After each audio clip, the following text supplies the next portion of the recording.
Саламатсыздар, урматтуу теле көрүүчүлөр. Бүгүн Жогорку Кеңеште адаттагыдай эле ар кыл маселелер түрмөгүндө депутаттар бир катар шайлоочулар коюп жаткан суроо талаптарды өкмөт өкүлдөрүнө тааныштырышты. Алардын басымдуу бөлүгү билим берүү тармагына тиешелүү болду. Азыр депутаттардын бул багыттагы пикирлери менен кеңири тааныштырмакпыз.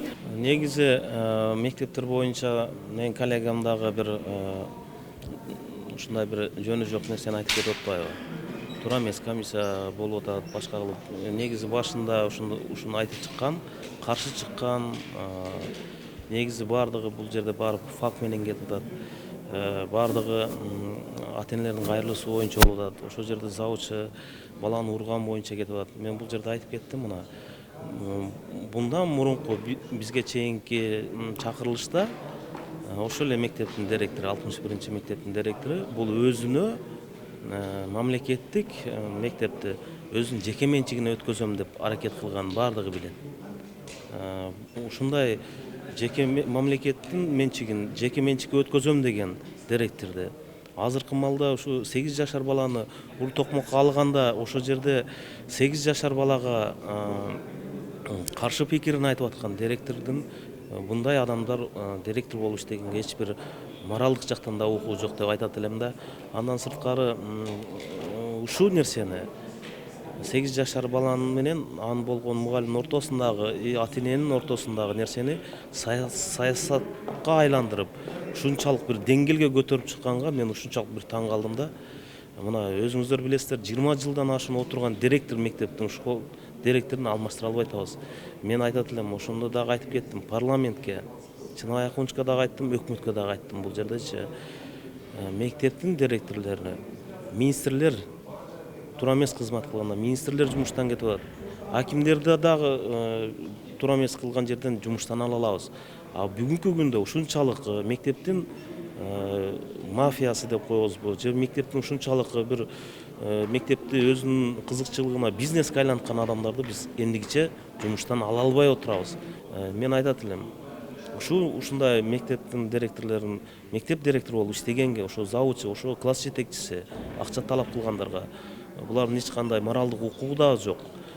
Буга азыр жакшы бир мамлекет жактан, өкмөт жактан баа берип, буну иштен четтетпесе, биздин өкмөт үчүн уят эле нерсе болот деп айтат элем. Рахмат сизге.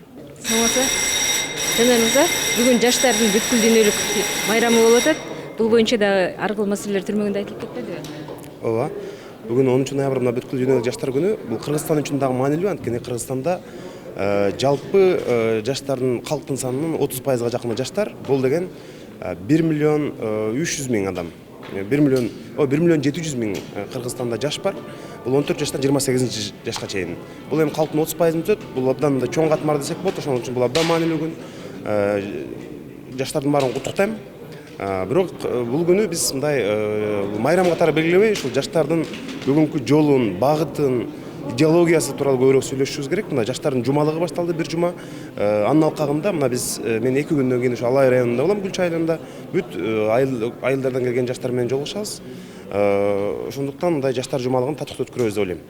Сиз Айыл банктын үстөк пайызы көбүрөөк болуп атат дедиңиз го? Мен бүгүн ушу кредит алуу боюнча маселелерди көтөргөм. Мен ушу Базы Коргон районунун жарандары кайрылган Айыл банктын ушу кредит боюнча берилгени боюнча. Бул жерде анын кредиттин 23%дан берилип атат. Анан кызыктуу болуп, мен бүгүн эртең менен башка коммерциялык банктарга телефон чалдым. Мен ушу айылдан келдим эле, ушу мен кредит алат эле, менин залогум бар десем, алар айтышты 18%дан 20%га чейин бере алабыз деп. Анан ошон үчүн бүгүн өкмөт саат ушул маселени көтөрдүм. Эмне үчүн дегенде, ушу Айыл банк, Эрский банк мамлекеттик менен тыгыз иштешет. Мамлекеттин саясатын алып барат. Эми бизде бардык эле министрлик жанагы мамлекеттин ишканалардын бардыгы эле акчасы, пенсиядан акча бүт ушу Айыл банктарда кармалат да. Анан эмне үчүн ушу биздин жарандарга жеңилдетилген кредиттер беришпейт. Мен түшүнөм, бул жерде ар кандай критерийлери бар.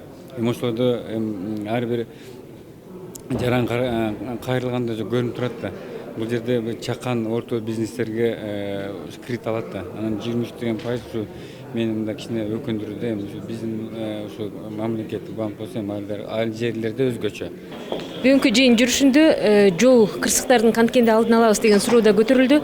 Бул багытта пикир айткан депутаттардын катарында өзүңүз да барсыз.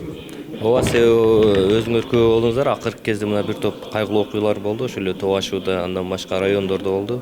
Көптөгөн биз адамдарыбыздан, ошолордун ичинде баягы жаш четелек, жаш өспүрүмдөрүбүз каза болуп калды. Мунун бирден бир себеби баягы ошол жолдо турган патрулдук милициялар, анан биздин баягы жолду көзөмөлгө алган биздин баягы жумушчуларыбыздын иши жакшы болбой атат да. Өкмөттүн күнөөсү бар деп мен эсептейм. Ошол жагынан жумушту мына кыш мезгили келди, тайгалактар башталды. Ошого жумушту катуураак көзөмөлгө алгыла деп ошону биз көтөрдүк да. Ошол эле учурда асфальт жасай турган заводдун дагы дарегине доомат айттыңыз окшойт. Бишкек асфальт сервис деген биздин Бишкек шаарынын мэриясына караган ишкана бар экен. Ошонун жасаган жолдорунун качествосу өтө начар болуп атат. Ошол боюнча мына Бишкек шаарынын көптөгөн тургундары ар кайсы райондордон кайрылды. Мен өзүм барып ошол жасаган 1-2 жолун көрдүм. Өтө начар жасалыптыр да. Ошол боюнча азыр мен өкмөткө тапшырма бердим. Өкмөт муну баягы туура чечим чыгарбаса, анда биз депутаттык комиссия кылып ал ишкананын ишмердүүлүгүн сөзсүз текшерип карап чыгабыз да. Сиз айттыңыз го, Кыргызстан электрондук картасын түзүп, анан ошол эле учурда региондорду кыдырууда биз атайын унааларды колдонбостон кабылдамаларды ачалы дедиңиз го. Ачайлы дедик. Бүгүнкү күнү депутаттардын баары өзүнүн машинелеринен баш тартты. Айрымдарында машинелери бар, водительдер менен, айрымдарында жок. Региондорго чыга албай калып атабыз, биздин шайлоочулар менен жолуга албай. Ал эми 21-жылымда жашагандан кийин интернет технологиялары. Мына Google программасы бар, ал боюнча ар бир короодо канча кой бар экенин көрсө болот да бүгүнкү күнү. Ошондуктан өкмөттүн курамын күчөгүнө бекиткенде атайын өлкөнүн комитети информационный технология боюнча ошонун төрагасын дагы бекитип бердик. Анан эми биздин парламенттен дагы ошо ар бир региондо өзгөчө кырдаалы катуу, алыскы тоолуу региондордун баарында тең биз ошо электрондук өзүбүздүн кабылдамаларыбызды ачсак, ал жерге көйгөйү бар. Биздин шайлоочулардын баары келип турса жакшы болот эле да. Бул биринчиси. Экинчиси, мына бизде бир 2200 школ бар. Ушунун картасын биз тартып спутниктен, капталынан баарынан. Анан баарын татнакай кылып өкмөткө да киргизип, анан мына биздин экрандарга да киргизип кое турган болсок, биздин шайлоочулар кайсы школду айтып атат. Ал сразу экранда көрүнүш керек да. Ушул жерден биз чечим кабыл алышыбыз керек. Улам өкмөттүн мүчөлөрү премьер баш болуп, биздин спикер, жолсо лидер фракциялар барып, аны көрүп келгени менен чечилбей калып атпайбы? Мына ушул жерден көрүп туруп, ушул жерден чечишибиз керек. Баардык көйгөйдүн артынын баарында тең акча турат. Биз акчаны сарамжалдуу пайдаланбай атабыз да. Мына убагында 2005-жылы мен министр финанссы болуп барганда бир 20 миллиард сомдун тегерегинде экен бюджет. Бүгүн 150 миллиард сом. Ошону сарамжалдуу пайдаланбай атабыз. Балким мына бул жерден ошону өзүбүздүн көзүбүз менен көргөндөн кийин камера деген эмоция калдырбайт. Ал болгон нерсени болгондой кылып көрсөтүп берет да. Мына ушул жерден чечим алып, эгерде проблема деген акча менен чечилсе, бул проблема эмес, бул чыгаша деп коет экен да биздин финансисттер. Ошо чыгашасын чечип берсек, анан жергиликтүү бийлик оңдо болот да. Биз ошондой сунуштарды берип атабыз. Рахмат.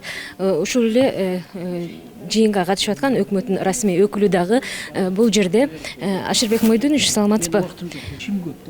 Мелиңиз мынакей банктардын кредиттик үстөк пайызы жөнүндөгү маселеге келгенде өкмөт өкүлдөрүнүн да пикирин билелдесек, бирок алардын убактысы тар болуп калды. Буга дагы мейли деп кайыл бололу. Бирок бүгүнкү жыйын жүрүшүндө каралуучу маселелердин катарында салык кодексине сунушталып жаткан өзгөртүүлөр бар. Анда карапайым калк канчалык деңгээлде жеңилдиктерден пайдалана алышат? Бул боюнча маселеге дагы биз алдыдагы жыйындардын жүрүшүндө көңүл бурабыз. Депутаттардын бул боюнча талкуусу парламент радиосунун обосунда тааныштырылат. Кеңеш KG сайты дагы ар бир маалыматтарды сиздерге ыкчам шартта жеткирип турат. Саламатта калыңыздар.